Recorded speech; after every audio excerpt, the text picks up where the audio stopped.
Boa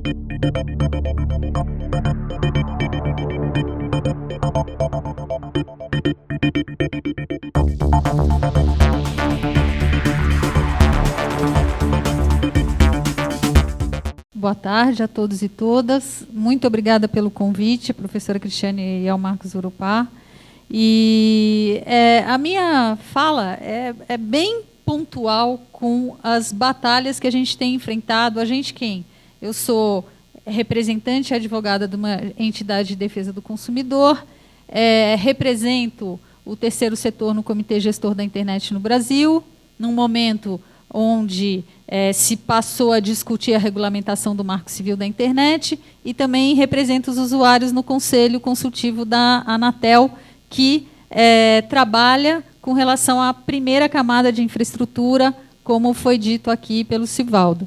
Então, justamente nesse momento, a gente está... Você poderia passar, por favor? A gente... Ah, tá. Desculpe.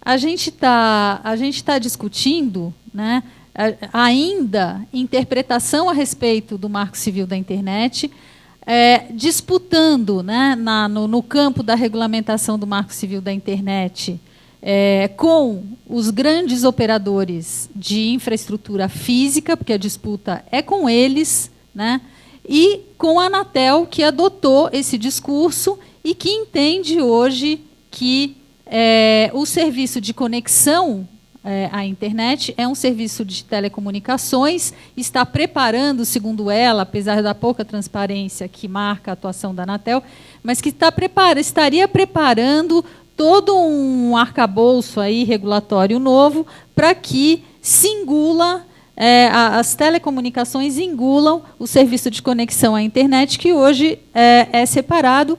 E eu acho muito importante que seja, isso está, para mim, claro, no Marco Civil da Internet. O Marco Civil da Internet é uma lei que trata de serviço de conexão à internet, né? E que, por uma norma, já desde 1995, do Ministério das Comunicações, é serviço de valor adicionado, né? Deixa eu achar aqui, né?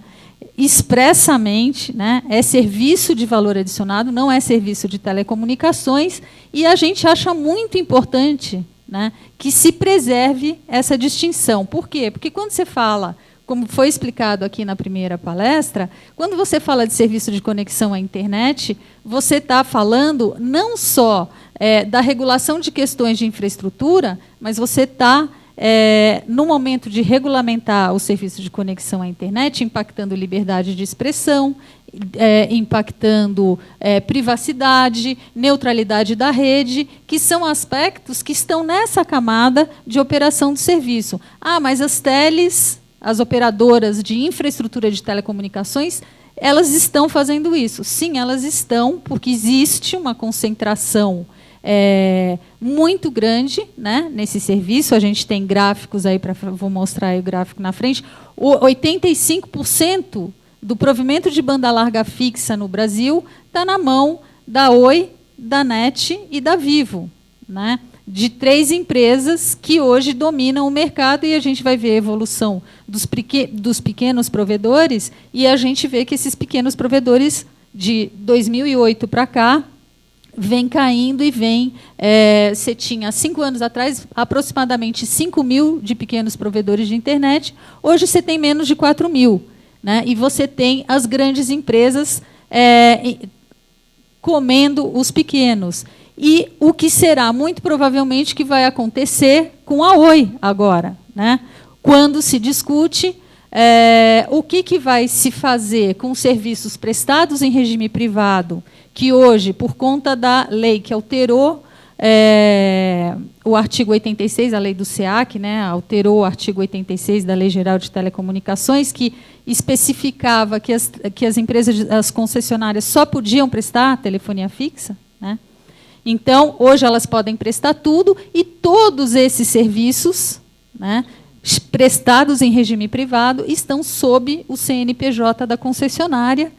E aí nós temos um movimento, né, que, ao contrário de separar essas coisas, né, ainda que se regule, como foi proposto aqui pelo professor, né, ainda que se regule de forma integrada, mas a gente acha que regulatoriamente, por uma questão de política de preservação, de democratização das comunicações, isso deveria ser tratado de uma forma separada e em ambientes regulatórios distintos. Para mim é muito difícil pensar, e eu conheço a Anatel, eu já fiz parte da Anatel de 2006 a 2009 e estou lá agora, muito difícil para mim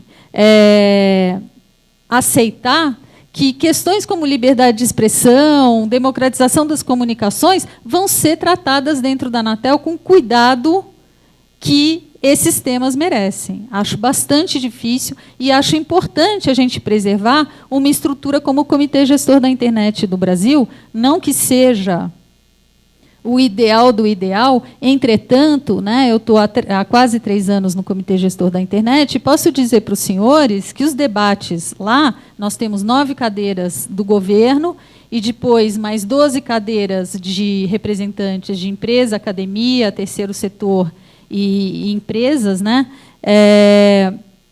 que a gente, de fato, disputa com votos iguais. É um ambiente regulatório muito menos confortável para os grandes agentes econômicos do que é a Anatel, né, do que são as agências reguladoras. Não vou falar só da Anatel, vou falar de todas as agências, porque esse fenômeno de cooptação de agência, isso não acontece só na Anatel, acontece na ANS, acontece na ANEEL, a gente sabe que acontece em várias agências, e não só aqui no Brasil, isso é um fenômeno mundial. Então, preservar o que está no artigo 61 da Lei Geral de Telecomunicações, que diz expressamente que serviço de valor adicionado não se confunde com serviço de telecomunicações e que a Anatel vai interferir nessa relação na medida em que encara-se regulatoriamente os provedores de conexão como usuários, né, como usuários da rede de telecomunicações. E, com base nessa previsão que já existe na lei geral, a gente começar a fazer uma regulação por camada. Hoje, os contratos de concessão, e é isso que a gente está enfrentando o embate dos bens reversíveis agora, né? Os contratos de concessão foram feitos contemplando o serviço e a infraestrutura, as metas de universalização para a implantação da infraestrutura correspondente ao serviço de telefonia fixa, que hoje é fundamental. Mais de 50% do provimento de conexão à internet na banda larga fixa é feita sobre a rede, as redes vinculadas aos contratos de concessão de telefonia fixa, segundo levantamentos do NIC-BR. Então, nós entendemos, e aí quando eu falo nós, eu falo a campanha A Banda Larga é um Direito Seu, que é uma campanha que já tem 7 anos, né, e que é integrada por diversas entidades de defesa do consumidor, de direito à comunicação, de entidades técnicas, como o pessoal do Clube de Engenharia do Rio de Janeiro. Propomos a regulação por camada, né, e não somos contra a proposta, né, isso aqui eu pulei, mas depois eu falo.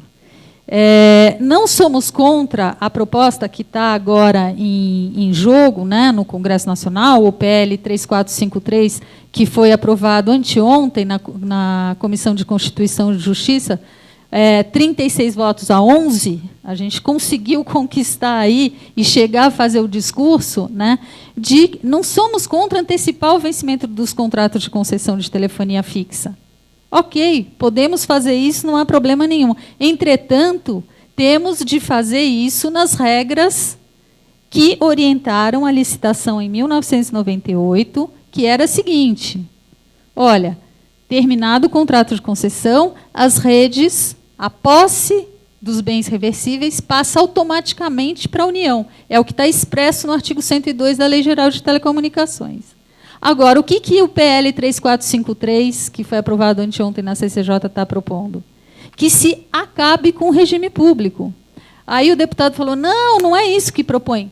É isso que propõe. Quando eles propõem alterar o artigo 65 da Lei Geral de Telecomunicações para dizer que serviços essenciais não precisam necessariamente serem prestados também em regime público, porque é isso que consta da lei hoje. A lei fala o seguinte, olha, Naquela época, lá em 97, quando a gente fez a lei, o serviço mais importante era a telefonia fixa. Então, só ele vai ficar no regime público. Entretanto, tem um outro artigo lá na frente, que é o 65, parágrafo 1º, que diz o seguinte, olha, se aparecer um outro serviço que seja essencial, e hoje é o serviço de conexão à internet, ele obrigatoriamente tem de ser prestado também em regime público. Pode ser prestado em regime concomitante, privado e público, mas obrigatoriamente tem que ser prestado no regime público, justamente para garantir o que está expresso nos artigos 21 e 175 da Constituição Federal.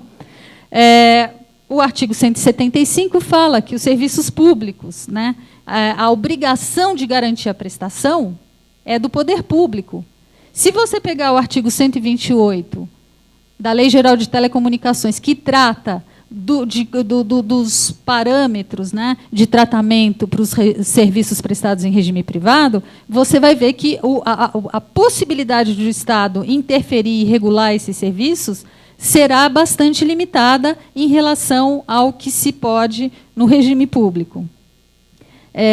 Essa é uma das propostas que está no PL, né, 3453, e a gente entende, então, que há inconstitucionalidades com relação a esse PL. Não estamos sozinhos nesse entendimento. Houve uma audiência pública a semana passada, e nessa audiência pública a Procuradoria-Geral da República se manifestou também no sentido de ver inconstitucionalidades nesse projeto.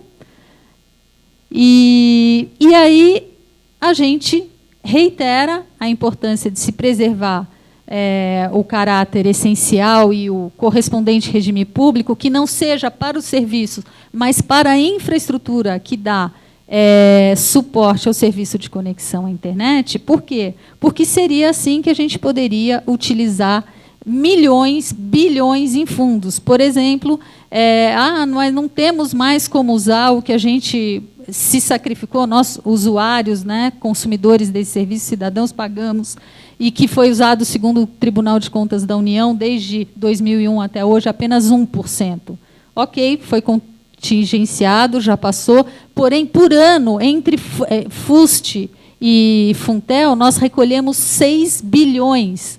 E isso seria, né, mais do que suficiente para a gente melhorar muitíssimo o cenário de que só 52% dos cidadãos brasileiros têm acesso à banda larga fixa.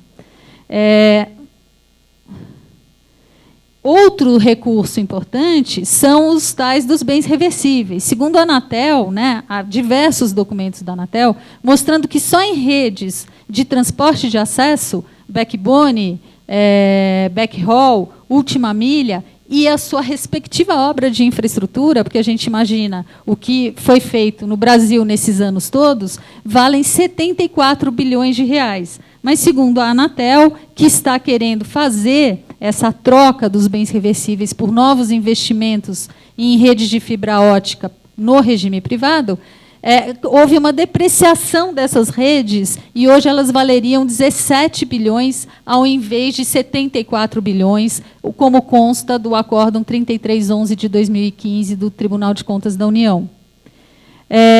Ou seja, nós estaremos, né, rompendo uma regra de licitação que foi feita lá em 1998, quebrando o princípio da impessoalidade, entregando para empresas que já concentram o mercado, vou pular aqui porque está acabando meu tempo, que já concentram o mercado, está aqui, região 3 é a região de São Paulo, pelo Plano Geral de Outorgas, é a região de São Paulo que concentra 46% do mercado de telecomunicações, Vivo e, claro, essas linhas roxa e vermelha, e a linha verdinha, que decai, são os pequenos provedores, são as outras empresas que prestam esse serviço. Esses são dados da Anatel. Na região 2, que é a região da Oi, que é 97% do território nacional, por conta da alteração do Plano Geral de Outorgas que aconteceu em 2008, você tem a Oi decaindo e a NET e a Vivo engolindo o mercado delas. Isso é consequência do regime privado. né, que os reguladores na Anatel dizem que o regime público impede investimentos. Eu acho que não, porque, por exemplo, esse mapa é um mapa levantado pelo NIC-BR, mostrando onde estão concentradas as redes de fibra ótica, onde há capacidade de provimento maior no Brasil. Esses investimentos em fibra ótica foram feitos com dinheiro concedido pelo BNDES e com renúncia fiscal do regime especial tributário do Plano Nacional de Banda Larga. Olha o que as empresas fizeram no regime privado, onde o Estado não pode definir metas de universalização, não pode estabelecer os locais, regimes tarifários, controlar preços, etc. É isso, uma concentração, uma distribuição injusta, antidemocrática da infraestrutura. Por culpa das empresas? Não, porque a empresa, é óbvio, se ela não tiver uma obrigação, por que ela vai botar rede na Amazônia? Entendeu? Por isso é que a lei prevê que você precisa ter o regime público para liberar investimento de recursos públicos e estabelecer um regime específico que propicie a implantação democrática da infraestrutura no Brasil. Aqui também é uma prova do que é o regime privado, né? Isso aqui são dados da Anatel, isso aqui são dados de 2012 a 2015, né, mostrando o crescimento da contratação de planos de banda larga fixa, né, que é a linha azul, e a linha vermelha, o descumprimento das metas de qualidade da prestação do serviço, que mostra um crescimento inversamente, uma variação inversamente proporcional. Então, por que a gente quer o regime público? Só por isso, porque a gente quer regras, né? E deixa eu correr aqui, ó. Então, outra coisa que esse PL 3453 propõe é alterar este artigo 65, que a gente acha que é fundamental que seja mantido na Lei Geral de Telecomunicações, porque é ele que dá flexibilidade para o Poder Executivo, para a União, estender o regime público para serviços que se tornem essenciais, como é o caso da conexão à internet. Então, nossas propostas da campanha Banda Larga, primeiro, é o fim da diferenciação de regime público e privado. Em energia elétrica, em água, em gás, não existe essa diferença. Você tem modalidades de contratos diferentes, com mais ou menos obrigações, dependendo da região do país e das necessidades locais dos cidadãos. A regulação por camada, como a gente falou aqui, a aplicação do disposto do artigo 65, estender o regime público para a infraestrutura das redes que dão suporte à conexão à internet, novas concessões para a implantação de infraestrutura nas localidades onde não haja competição, porque as empresas privadas têm locais onde elas não querem ir, como fica claro com aquele mapa, reversibilidade de mais obrigações na medida da quantidade de recursos públicos liberados. Se os investimentos forem privados, não tem necessidade de ter reversibilidade de bens, óbvio que não é necessário, só se os recursos forem públicos. E obrigações de compartilhamento das redes, com previsão de que parte da capacidade delas deverá estar vinculada prioritariamente a políticas públicas. Por quê? Porque hoje, por exemplo, no Plano Geral de Metas de Competição, editado pela Anatel, novos investimentos em fibra ótica gozam do benefício chamado de feriado regulatório, de acordo com o qual, durante 9 anos, a empresa não precisa compartilhar as redes e pode fazer isso. Então, acabo... E outra, envolver, né, o Comitê Gestor da Internet nas discussões a respeito da internet e preservar o decreto 8.771, que foi editado agora, que regulamenta e que dá garantias de neutralidade da rede e impede os problemas que a gente está tendo com essa franquia de dados, tudo que a gente pode falar depois. Muito obrigada e estou à disposição para os debates. Muito obrigado, Flávia. Essa é a agenda de ontem, né, de agora, porque ainda tem os outros elementos, por exemplo, da CPI dos cybercrimes, que gerou aquela proposta dos 8 projetos, que a gente chama de pacote de maldades para a internet no Brasil, que vai privacidade, neutralidade de rede, fiscalização, cadastro único de usuário, com um discurso pouco remetente.